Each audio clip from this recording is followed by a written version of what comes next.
Welcome back, students. Today, we're going to learn how to write the alphabet, both in capital and small letters. But before we begin, make sure you have your crayons, markers, or pencils ready, as we're going to have some hands-on fun. Let's start with the letter X. It looks like this in capital, a big X. And in small letter, it's a little x. To write the capital letter X, follow simple steps. 1. Start at the top, just below the line. Draw a diagonal line from the top left to the bottom right. 2.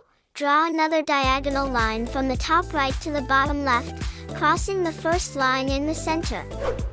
3. Lift the pencil. To write the small letter X. 1. Start at the top, just below the second line. 2. Draw a diagonal line from the top left to the bottom right. 3. Draw another diagonal line from the top right to the bottom left, cross the first line at the center. 4. Lift the pencil. Great! You have successfully learned how to write alphabet X, both in small and capital letters. Thank you for joining us today. Don't forget to like this video and subscribe to our channel for more exciting adventures in learning. Until next time, keep shining and happy learning!